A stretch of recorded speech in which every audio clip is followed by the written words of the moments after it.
Welcome to a journey through time, where we'll explore one of the most fascinating yet often overlooked chapters in ancient history, the Indo-Roman trade relations. This intricate web of commerce and cultural exchange shaped economies, influenced societies, and left an indelible mark on both the Roman Empire and the Indian subcontinent. As we delve into this captivating subject, we'll uncover the complex networks, bustling ports, and valuable commodities that fueled this remarkable trade route.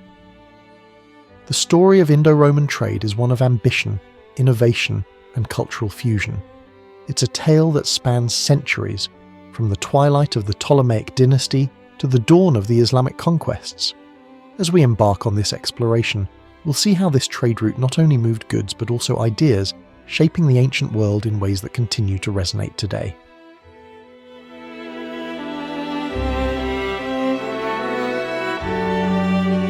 The genesis of Indo-Roman trade as we know it can be traced back to the reign of Augustus and his conquest of Egypt in 30 BCE. This pivotal moment in history opened up new possibilities for direct maritime trade between the Roman Empire and the Indian subcontinent. The southern route traversing the Red Sea soon eclipsed the traditional overland routes through Asia Minor and the Middle East. The shift to maritime trade brought about a revolution in the volume and nature of commerce between these two great civilizations. No longer were traders constrained by the limitations of overland transport or the taxes imposed by middlemen along the way. The Red Sea route offered a more direct, efficient, and ultimately more profitable means of exchange. The scale of this trade was truly staggering. Strabo, the Greek geographer, tells us that by the time of Augustus, up to 120 ships were setting sail every year from Myos Hormos to India. This represents a dramatic increase from the Ptolemaic period, when only a handful of vessels dared to make the journey. The economic impact of this burgeoning trade was profound, with vast sums of Roman gold flowing eastward in exchange for luxury goods. For what fraction of these imports is intended for sacrifices to the gods or the spirits of the dead?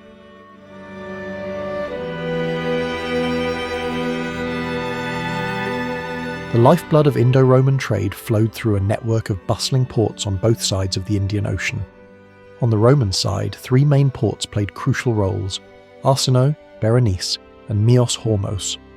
These gateways to the east were more than mere docking points. They were vibrant hubs of commerce, cultural exchange, and technological innovation. Arsinoe, located near modern-day Suez, was one of the early centres of this burgeoning trade. However, its prominence was soon overshadowed by Myos Hormos and Berenice. The reasons for this shift are fascinating. Navigation to Arsinoe became increasingly challenging due to the northern winds in the Gulf of Suez. Moreover, the waters leading to Arsinoe were treacherous, riddled with shoals, reefs, and unpredictable currents. It's a testament to the adaptability of ancient mariners that they quickly identified and developed alternative ports to circumvent these obstacles. On the Indian side, a constellation of ports dotted the coastline, each playing a unique role in this intercontinental exchange. Barbaricum, located near modern Karachi, was a key entry point for trade with the northern regions of the subcontinent. Further south, Baragasa, present-day Bharat in Gujarat, emerged as a major centre of commerce. But perhaps the most intriguing of these Indian ports was Muziris. Then come Nowra and Tindus, the first markets of Damirica, Limerick, and then Muziris and Nelsinda, which are now of leading importance.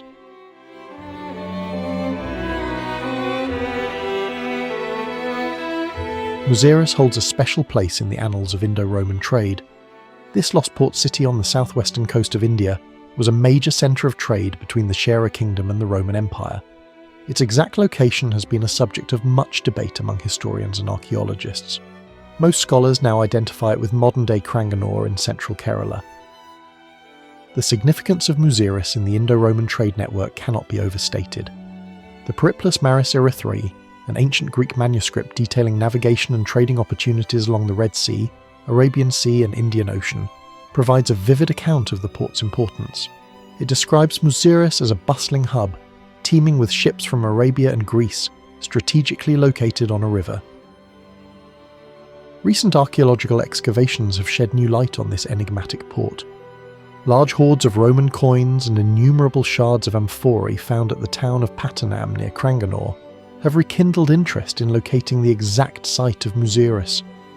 These findings offer tantalizing glimpses into the scale and nature of trade that once flowed through this port. The discovery of a wide variety of artifacts, from Roman glassware to West Asian ceramics, paints a picture of Muziris as a truly cosmopolitan centre, where cultures and commodities from across the known world converged. Tindis is of the kingdom of Kerabothra. It is a village in plain sight by the sea.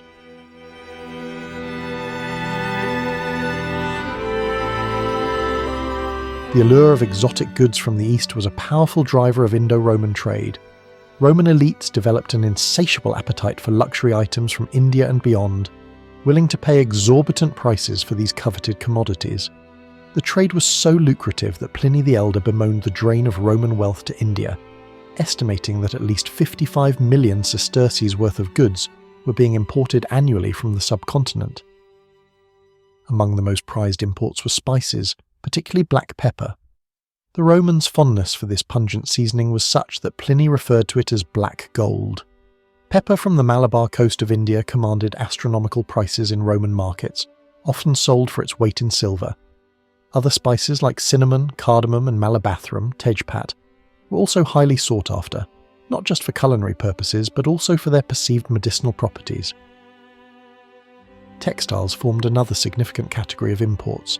Indian cotton, renowned for its fineness and comfort, was highly prized in Rome. Silk, though primarily sourced from China, often reached Roman markets via Indian ports. The Romans were particularly enamoured with the vibrant dyes used in Indian textiles, especially the deep reds and purples derived from shellfish and plants. And for the king, there are brought into those places very costly vessels of silver, singing boys, beautiful maidens for the harem, fine wines, thin clothing of the finest weaves, and the choicest ointments.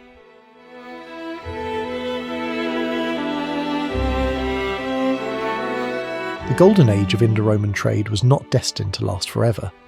By the mid-3rd century, we see a marked decline in the volume of trade. This downturn coincided with a period of crisis in the Roman Empire, characterized by political instability, economic turmoil, and external threats. However, it's important to note that trade didn't cease entirely. There was a recovery in the 4th century, and commercial ties persisted, albeit at a reduced scale until the early 7th century. The final blow to this ancient trade network came with the rise of the Islamic caliphates. In 639 CE, Arab forces led by Amr ibn al-As crossed into Egypt, marking the beginning of the Islamic conquest of this crucial link in the Indo-Roman trade chain. The capture of Alexandria in 642 CE effectively ended 670 years of Roman trade with the Indian subcontinent. Despite its eventual decline, the legacy of Indo-Roman trade is profound and far-reaching. It left an indelible mark on both civilizations, influencing everything from cuisine to fashion, from technology to religious practices. The trade fostered a remarkable degree of cultural exchange, with Indian influences visible in Roman works of silver and ivory, and Roman artistic motifs finding their way into Indian art and architecture. Perhaps most significantly, this trade laid the groundwork for future global commerce, establishing routes and practices that would be utilized and expanded upon by subsequent civilizations.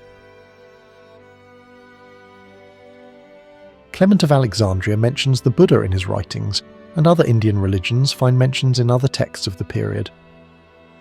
As we conclude our exploration of Indo-Roman trade relations, we're left with a profound appreciation for the ingenuity, courage, and entrepreneurial spirit of ancient traders who dared to cross vast oceans in pursuit of commerce and cultural exchange.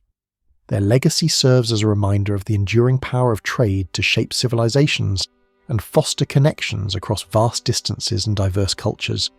Thank you for joining me on this journey through time. If you've enjoyed this video, please consider liking, subscribing, and sharing your thoughts in the comments. Your support truly helps the channel grow, and I'm always eager to hear what topics you'd like me to cover in future episodes.